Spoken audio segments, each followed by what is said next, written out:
Assalamualaikum warahmatullahi wabarakatuh. Baik, kali ini kita akan membahas mengenai trigonometri, yaitu lanjutan dari materi sebelumnya. Materinya yaitu perbandingan trigonometri pada sudut berelasi.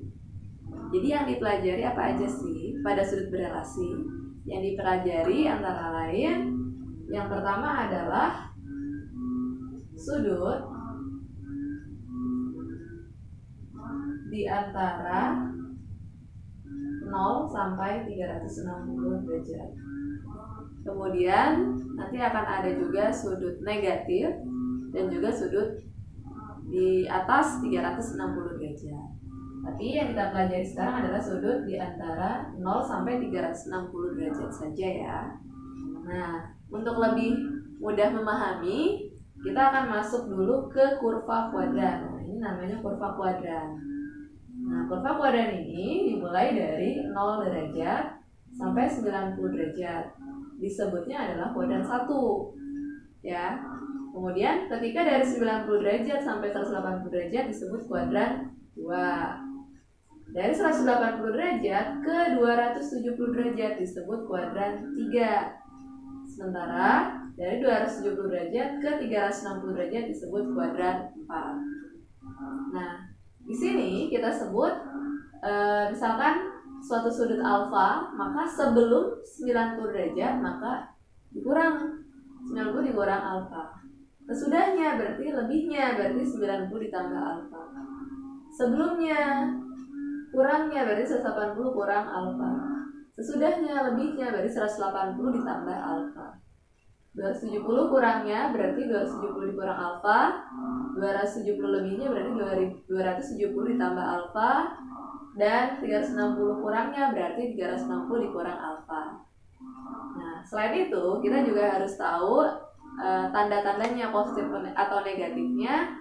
Dari sini kuadran 1 untuk positif untuk semua perbandingan trigonometri all, untuk sin, untuk cos, untuk tan, untuk kotangen, untuk sekan, dan untuk kosekan. Dimana untuk kuadran 2? Kuadran 2 bernilai positif untuk sin dan kebalikannya, dan sekan. Maaf, dan kosekan. Sementara untuk kuadran 3 bernilai positif untuk tan dan juga kebalikannya kotan. Bagaimana dengan kuadran 4? Nah, bernilai positif untuk cos dan kebalikannya yaitu sekan. Nah, kurva kuadran ini akan kita pakai untuk menentukan nilai sudut berelasi atau yang lebih dari 90 derajat terutama ya. Nah, langkah-langkahnya, jadi pertama kita ketika ada soal harus cek kuadran terlebih dahulu, dia berada di kuadran berapa, untuk mengetahui nilainya positif atau negatif. Langkah kedua, kamu bisa pakai 90, misalkan di kuadran 1 kamu bisa pakai 90 dikurang atau alfa langsung. Atau ketika kuadran 2 kamu bisa pakai 90 plus atau 180 min, dan seterusnya, seperti itu ya.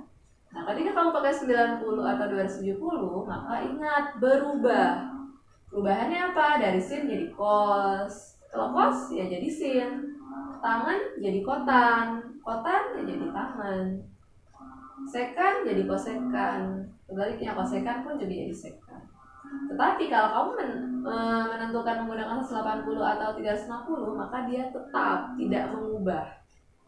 Nah, yang terakhir, ketika lebih sederhana nanti langsung gunakan sudut istimewa untuk mencari nilai trigonometrinya.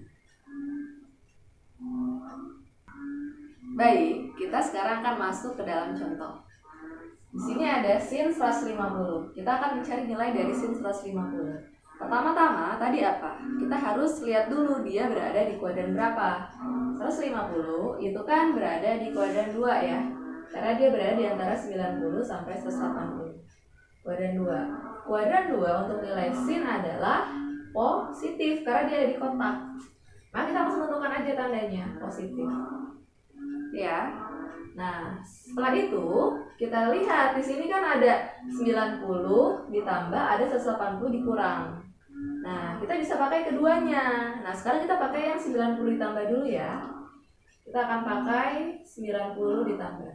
Sehingga menjadi sin 90 ditambah berapa? 90 ditambah berapa biar jadi 150? Ditambah 60. Betul. Jadi tidak jauh-jauh dari sudut istimewa juga nih nilai sebelah belakangnya. Nah, sehingga tetap positif tandanya. Nah, di sini kan kita pakai 90. Tadi gimana kalau ada 90? Berubah. Ingat ya, berubah ya. Perubahannya kita ingat lagi tadi dari sin menjadi cos, ya kan? Berarti sin menjadi cos karena 90 itu berubah. Cos berapa? Cos 60. Jadi dilihat dari yang sudut terakhir. Nah, sehingga cos 60 adalah berapa? Nilai cos 60 adalah setengah, ya. Jadi harus dipelajari lagi untuk yang sudut istimewa kemarin. Nah, itu dengan cara yang pertama. Bagaimana kalau kita gunakan cara yang kedua? Pakai yang 180 dikurang. Nah, berarti kita tinggal jabarkan. Tadi tandanya positif ya, karena dia kuadran 2. Sin kita pakai 180 dikurang berapa biar jadi 150? Dikurang 30. Oke. Karena kita pakai 180 maka tetapkan ya, jadi tetap sin di positif, tetap sin 30 yang di belakang ditulis ulang. Nah, sehingga positif sin 30 nilainya adalah setengah. Ini ya, sin kan 0,30 setengah. Sin, maaf dari jempol 0,30 setengah. Maaf. Oke. Jadi hasilnya sama-sama setengah dengan dua cara yang berbeda.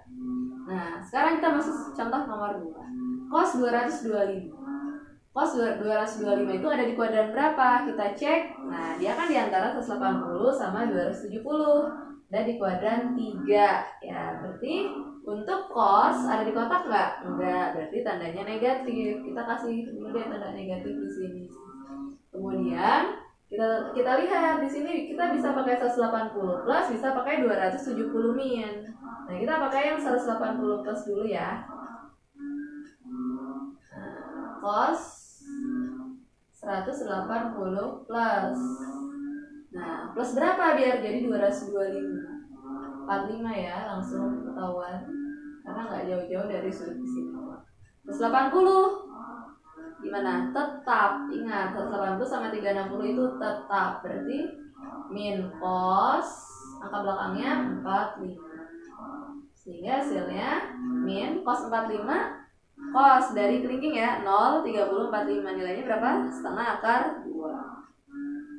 Setengah akar 2. Oke, selesai. Gimana kalau gunakan cara yang kedua? Nah, cara yang kedua berarti pakai yang 270 min. Nah, tadi tandanya min ya. Cos 270 min. Tahu dikurang berapa biar jadi 225? Dikurang 45. Betul ya. Oke, sehingga minnya tulis ulang. Ingat, kalau ada 270 maka berubah. Cos jadi apa berubahnya? Sin. Sin berapa yang belakang? 40. Sehingga nilai dari min sin 45 adalah min sin 45 yaitu 0,30 45 ya. Berapa? Setengah akar 2. Oke, gimana? Sudah paham? 3. Baik, kita sekarang akan masuk contoh yang berikutnya lagi. Sini ada sin 210 ditambah cos 300 dibagi tan 135 derajat. Nah, di sini kita cukup menggunakan satu cara saja, ya. Dan kamu bisa memilih. Nah, kalau saran dari saya, memilihnya itu kalau bisa tuh yang tetap saja. Jadi gunakan yang 180 atau 360. Nah, dimulai dari yang pertama, sin 210. Tapi tetap ya, kita cek dulu ada di kuadran berapa. Sin 210 itu ada di kuadran berapa?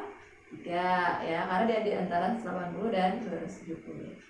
Nah, sehingga kita pakai yang mana? 180 atau 270 yang tetap 180 aja ya. Nah, berarti 180 ditambah berapa biar jadi 210 tambah 30. Oke. Oh ya, tadi karena dia berada di kuadran 3, untuk nilai sinnya ada di kotak nggak? Enggak, berarti negatif ya. Kita tulis dulu di awal negatif. Oke, kemudian kita lanjut ditambah cos 300. Nah, cos 300 berada di kuadran berapa? Nah, ada di kuadran 4 ya, karena di antara 270 sampai 360. Untuk cos ada di kotak, berarti nilainya positif. Tidak usah ditulis lagi. Kalau mau ditulis juga boleh deh. Tambah, nggak usah ya, nggak usah deh. Cos. Nah, kita pakai yang mana? Biar tetap 360 min aja ya. Oke, 360 min. Min berapa biar jadi 300? Ya, dikurang 60 ya. Min 60. Kemudian lanjut dibagi tan. Nah, tan 135. Tan 135 itu berada di kuadran 2. Karena di antara 90 dan 80. Nah, tan ada di kotak nggak? Nggak ada kan? Berarti nilainya negatif. Negatif tan. Nah, kita pakainya yang 180 saja. 180 min. Nah, dikurang berapa? Biar jadi 135. Dikurang 45. Oke. Nah, sekarang berarti tinggal min sin. Nah, tetap ya, berarti tetap 30. Cos tetap 60 dibagi min tan berapa? 45. Sekarang kita tinggal menghasilkan min sin 30. Sin 30 nilainya 0, 30. Tunjuk apa? Setengah. Ditambah cos 60. 0, 30, 45, 60. Tunjuk lagi apa? Setengah. Dibagi min tan 45. 0, 30, 45. Ingat kalau tan nilainya 1. Sehingga negatif setengah ditambah setengah 0 dibagi negatif 1. Ya, 0 dibagi semua bilangan hasilnya 0. Oke, mungkin cukup ya apa yang bisa saya sampaikan. Semoga bisa bermanfaat. Wassalamualaikum warahmatullahi wabarakatuh.